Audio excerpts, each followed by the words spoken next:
Jadi tuh aku sebenarnya bikin cerita ini karena gabut, dan buat aku ngapain ya aku bikin cerita kayak gini tapi ujung-ujungnya gak ada apa-apain. Jadi mungkin kalau kalian suka, kalian bisa dengerin cerita ini. Judulnya Senandung Malam Gadis Bergaun Biru. Ini ceritanya. Akhir-akhir ini aku selalu dihantui sosok gadis cantik yang memiliki paras persis seperti adikku. Sosok itu selalu mendatangiku pada tengah malam, dengan gaun berwarna biru safir yang sudah lusuh, membawa belati kecil dan noda darah yang terciprat ke wajahnya. Tidak lupa dengan luka tusukan yang terpampang jelas di area hatinya. Dengan begitu banyaknya noda darah di area itu. Wajahnya juga terlihat pucat, kulitnya membiru, tubuhnya dingin, dan kuku-kukunya memutih. Dirinya akan mendatangiku pada tengah malam, lalu dirinya akan bersenandung. Namun senandung itu tampak seperti sebuah pesan yang ingin disampaikan. Pesan yang penuh akan kesedihan dan kisah pilu yang terjebak di dalamnya meminta untuk dikeluarkan. Malam yang sunyi dan gelap, dengan ditemani hujan deras dan kilatan petir yang menyambar di langit, dan disusul dengan suara gemuruh guntur yang menggelegar. Waktu telah menunjukkan pukul 23.30, yang berarti sebentar lagi akan tengah malam. Aku berjalan mendekat ke arah ranjangku, menghempaskan tubuhku dan mulai memejamkan mataku, yang perlahan-lahan terlelap lalu jatuh ke dalam alam mimpi. Namun baru sebentar saja aku terlelap, aku merasakan tetesan benda cair yang tepat mengenai pangkal hidungku. Dalam pikiran aku bertanya, apakah atapnya bocor? Kurasa rumah ini baru direnovasi kemarin. Begitu juga dengan plafonnya, jadi tidak mungkin bocor. Sibuk bergelut dengan pikiran, akhirnya aku memilih abai dan lanjut tertidur. Namun seketika saja indraku menangkap lantunan senandung yang begitu merdu, dengan nada yang lamban dan penuh akan ungkapan perasaan. Mungkin Mei yang memutar lagu ini. Entah sejak kapan selera musik anak itu menjadi bagus.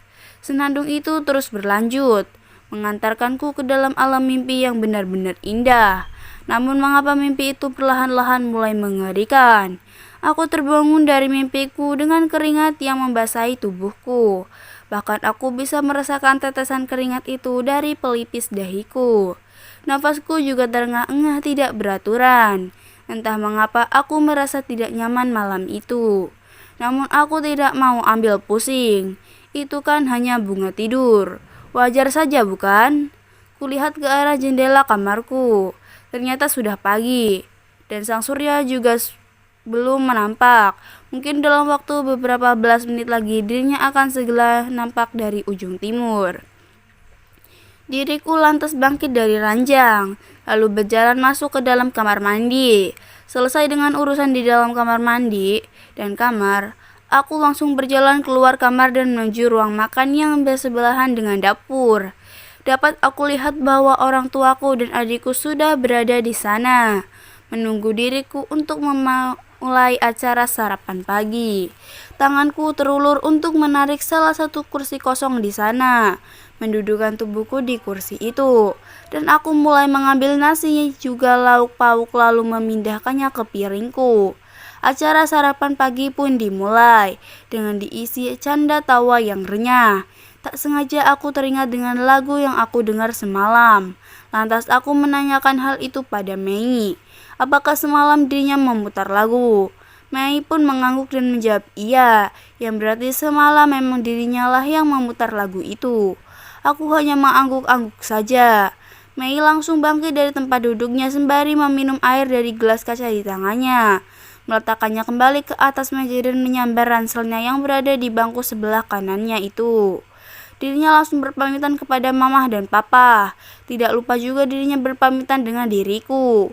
Dia langsung berlari pergi meninggalkan ruang makan. Namun sebelum itu, ia menoleh dan berkata tentang pesta yang akan diselenggarakan minggu depan.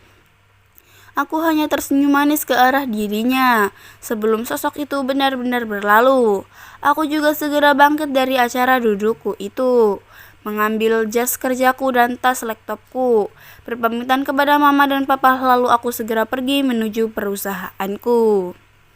Nah, itu sekilas cuplikan dari cerita aku. Jadi setiap cerita bakalan aku bacain satu chapter ya. Ya, ntar mungkin lanjut di part 2. Kalau kalian suka, ikutin channel aku. Jangan lupa like, comment, dan subscribe.